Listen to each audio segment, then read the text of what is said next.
ನಮಸ್ಕಾರ. SSLC ವಿದ್ಯಾರ್ಥಿಗಳಿಗೆ ಸಮಾಜ ವಿಜ್ಞಾನ ಸಂಬಂಧಪಟ್ಟಂಥ ವಿದ್ಯಾರ್ಥಿಯ 80ಕ್ಕೆ 80 ಪಡೆದಂಥ ವಿದ್ಯಾರ್ಥಿಯ ಉತ್ತರ ಪತ್ರಿಕೆಯನ್ನು ನೋಡೋಣ. ಸೊ ಈ ವಿಡಿಯೋ ತುಂಬಾ ಇಂಟ್ರೆಸ್ಟಿಂಗ್ ಆಗಿರುತ್ತೆ ಹಾಗೂ ಯೂಸ್ಫುಲ್ ಕಂಟೆಂಟ್ ಆಗಿರುತ್ತೆ. ಸೊ ಅದರಿಂದ ಕೊನೆಯವರೆಗೂ ನೋಡ್ಕೊಳ್ಳಿ.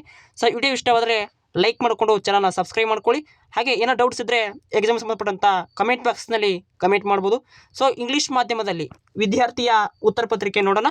ಸೊ ಯಾವ ರೀತಿ ಅವರು ಪೇಜನ್ನು ಬಳಸ್ಕೊಂಡಿದ್ದಾರೆ, 16 ಪೇಜನ್ನು ಬರೆಸಿದ್ದಾರೆ. ಸೊ ಒಟ್ಟು 16 ಪೇಜನ್ನು ಯೂಸ್ ಮಾಡ್ಕೊಂಡಿದ್ರು. ಅಲ್ಲಿ ವ್ಯಾಲ್ಯೂಷನ್ ಯಾವ ರೀತಿಗೆ ಅವ್ರಿಗೆ 80 ಅಂಕನ ಕೊಡಲಾಗಿದೆ. ಸೊ ನೋಡ್ತಿರ್ಬೋದು ನೀವು. ಸೊ ಅವ್ರ ರೀತಿ ಬಂದಿದ್ದಾರೆ ನೋಡಿ, ಹ್ಯಾಂಡ್ ರೈಟಿಂಗ್ ಇರ್ಬೋದು, ಹಾಗೆ ಡಿಸಿಪ್ಲಿನನ್ನು ಮೇಂಟೈನ್ ಮಾಡಲಾಗಿದೆ. ಸೊ ನೋಡ್ತಿರ್ಬೋದು ನೀವು. ಮೊದಲ ಒಂದು ಪಾರ್ಟ್ ಎ ಸೆಕ್ಷನ್ ಕರಿತೀವಲ್ಲ, ಅಲ್ಲಿ ಯಾವ ರೀತಿ ಇಂಗ್ಲೀಷನ್ನು ಬರ್ತಿದ್ದಾರೆ. MCQ ಇರ್ಬೋದು ನೋಡಿ, 1ರಿಂದ 10 ಕ್ವಶನ್ಸ್ಗಳು MCQ ಇರ್ತವೆ. ಸೊ ಅದೇ ರೀತಿ ನೀವು ಫಾಲೋಅಪ್ ಮಾಡಬೇಕಾಗತ್ತೆ.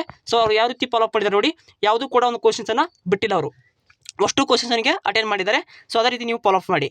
ಓಕೆ, ನೆಕ್ಸ್ಟ್ ಅಂದರೆ 9ನೇ ಪ್ರಶ್ನೆ, ರೋಮನ್ ನಂಬರ್ 2ರಲ್ಲಿ 1 ಅಂಕದ ಪ್ರಶ್ನೆಗಳಿವೆ. ಸೊ ಅವುಗಳನ್ನು ಉತ್ತರಿಸಿದ್ದಾರೆ. ಯಾವ ರೀತಿ ಉತ್ತರಿಸಿದ್ದಾರೆ ನೋಡ್ಬೋದು. ಸೊ ಕನ್ನಡ ಮೀಡಿಯಂ ಮಾಧ್ಯಮದಲ್ಲಿ ಕೂಡ ಉತ್ತರ ಪತ್ರಿಕೆಯನ್ನು ಮಾಡಲಾಗೈತೆ. ಸೊ ವಿಡಿಯೋನ ಕೂಡ ಮಾಡಲಾಗೈತೆ. ಸೊ ವೇಟ್ ಮಾಡಿ ಕನ್ನಡ ಮಾಧ್ಯಮದಲ್ಲಿ. ಓಕೆ, ಇನ್ನು 13ನೇ ಪ್ರಶ್ನೆ ಕೂಡ 1 ಅಂಕದ ಪ್ರಶ್ನೆ ಇರುತ್ತೆ. ಸೊ ಅದನ್ನು ಕೂಡ ಬರೆದಿದ್ದಾರೆ. 14, 16 ಹಾಗೆ 16ನೇ ಪ್ರಶ್ನೆ ಮಟ್ಟ 1 ಅಂಕದ ಪ್ರಶ್ನೆ ಇವೆ. ಓಕೆ, ಇನ್ನು ರೋಮನ್ ನಂಬರ್ 3ರಲ್ಲಿ 17 ಪ್ರಶ್ನೆಯಿಂದ ಸ್ಟಾರ್ಟ್ ಆಗ್ತವೆ. ಇವು ಅಂದರೆ 5 ಅಂಕದ ಪ್ರಶ್ನೆಗಳು ಸ್ಟಾರ್ಟ್ ಆಗ್ತವೆ. ಓಕೆ, ಸೊ ನೋಡ್ತಿರ್ಬೋದು 5 ಅಂಕದ ಪ್ರಶ್ನೆಯನ್ನು ಯಾವ ರೀತಿ ಬರೆದಿದ್ದಾರೆ. ಹಾಗೆ ಪೆನ್ಸಿಲ್ ಆಯ್ಕೆಯನ್ನು ತೆಗೆದುಕೊಂಡು ಅಡ್ಡಗೆರೆಯನ್ನು ಎಳೆದಿದ್ದಾರೆ. ಓಕೆ, ನೋಡ್ತಿರ್ಬೋದು ನೀವು. ಹಾಗೆ 5 ಅಂಕದ ಪ್ರಶ್ನೆ ಇರ್ಬೋದು. ಹಾಗೆ GP ಸಂಬಂಧಪಟ್ಟಂಥ ಕುರಿತು ಒಂದು ಬರೆದಿದ್ದಾರೆ. ಸೊ ಅದನ್ನು ನೋಡ್ಕೊಳ್ಳಿ. ಓಕೆ, ಅವು ಕೂಡ ಇಂಪಾರ್ಟೆಂಟ್ ಇರ್ತವೆ ಪ್ರಶ್ನೆಗಳು. ಓಕೆ, ನಾನು ನಿಮಗೆ ಎಕ್ಸಾಮ್ಗೆ ಸಂಬಂಧಪಟ್ಟಂಥ ಇಂಪಾರ್ಟೆಂಟ್ ಕ್ವಶನ್ಸನ್ನು ಕೊಡಲಾಗೈತೆ ಚಾನಲಲ್ಲಿ. ಸೊ ನೀವು ಕನೆಕ್ಟಲ್ಲಿ ಇರಬೇಕು. ಚಾನಲ್ನ ಸಬ್ಸ್ಕ್ರೈಬ್ ಮಾಡ್ಕೊಳ್ಳಿ, ಬೆಲ್ ಐಕನ್ನ ಕ್ಲಿಕ್ ಮಾಡಿಕೊಂಡು ಆಲ್ ಆಪ್ಷನ್ಸ್ ಸೆಲೆಕ್ಟ್ ಮಾಡ್ಕೊಳ್ಳಿ. ಯಾಕಂದರೆ ಹಾಕೊಂಡು ಪ್ರತಿಯೊಂದು ಎಜುಕೇಷನ್ಸ್ ಇನ್ಫಾರ್ಮೇಷನ್ ತಕ್ಷಣ ಅಪ್ಡೇಟ್ ಆಗುತ್ತೆ, ನಿಮಗೊಂದು ಮೊಬೈಲ್ಗೆ ನೋಟಿಫಿಕೇಶನ್ ಬರುತ್ತೆ.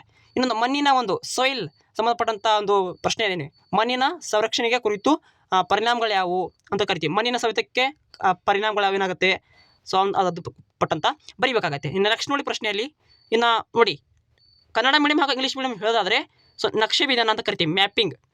ಸೊ ಭಾರತ ಭೂಪಟ ಗುರುತಿಸಿ ಸ್ಥಳಗಳನ್ನ ಗುರುತಿಸೋದಿರುತ್ತೆ. ಇಲ್ಲಿ ಭಾಳಷ್ಟು 5 ಅನ್ನು ಕೇಳ್ಬೋದು. ಅಂದರೆ ಬಂದರುಗಳನ್ನ ಗುರುತಿಸೋ ಸಂಬಂಧಪಟ್ಟಂತ ಕೇಳ್ತಾರೆ. 30 ಡಿಗ್ರಿ ಒಂದು ಅಕ್ಷಾಂಶವನ್ನು ಕೇಳಾಗೋದು. ಅಲ್ಲಿ ನಿಮಗೆ ಅನೇಕ ಸ್ಥಳಗಳನ್ನ ಕೇಳ್ತಾರೆ. ಒಂದೊಂದಳೆ ಬಂದರುಗಳನ್ನ ಕೇಳ್ಬೋದು. ನಕ್ಷೆಯನ್ನು ಸರಿಯಾಗಿ ನೋಡ್ಕೊಳ್ಳಿ, ಯಾವ ರೀತಿ ಗುರುತಿಸಬೇಕೆಂಬುದನ್ನು ಭಾಳ ಇಂಪಾರ್ಟೆಂಟ್ ಇರುತ್ತೆ. ಇದು ನಿಮಗೆ 10 ಅಂಕವನ್ನು ಈಸಿಯಾಗಿ ಗಳಿಸ್ಕೊಡುತ್ತೆ. ಓಕೆ, ಲಾಸ್ಟ್ ಮೌಲ್ಯಮಾಪನ ಮುಕ್ತಾಯಗೊಂಡಿದೆ. ಹಾಗೆ ವ್ಯಾಲ್ಯೂಷನ್ ಎಂಡ್ ಆಗಿದೆ. ಇದರ ಒಟ್ಟು 16 ಪೇಜನ್ನು ಯೂಸ್ ಮಾಡ್ಕೊಂಡಿದ್ದಾರೆ. ಒಟ್ಟಿಗೆ ವ್ಯಾಲ್ಯೂಷನಿಂದ 80 ಅಂಕನ ಕೊಟ್ಟಿದ್ದಾರೆ. ಸೊ ಇದೇ ರೀತಿ ಟ್ರೈ ಮಾಡಿ ನೀವು ಕೂಡ ಸ್ಕೋರನ್ನು ಗಳಿಸ್ಕೊಳ್ಳಿ ಅಂತ ಹೇಳ್ತಾ, ಇಂಗ್ಲೀಷ್ ಮೀಡಿಯಂ ವಿದ್ಯಾರ್ಥಿಗಳು, ಕನ್ನಡ ಮೀಡಿಯಂ ವಿದ್ಯಾರ್ಥಿಗಳಿಗೆ ಕೂಡ ವಿಡಿಯೋನ ಮಾಡಲಾಗುತ್ತೆ. ಸೊ ಅದು ಕೂಡ ಉತ್ತರ ಪತ್ರಿಕೆ ಕನ್ನಡ ಮೀಡಿಯಮಲ್ಲಿದೆ. ಸೊ ಅದನ್ನು ಕೂಡ ಮಾಡಲಾಗುತ್ತೆ ಸದ್ಯದಲ್ಲಿ. Thank for watching. Have A nice day.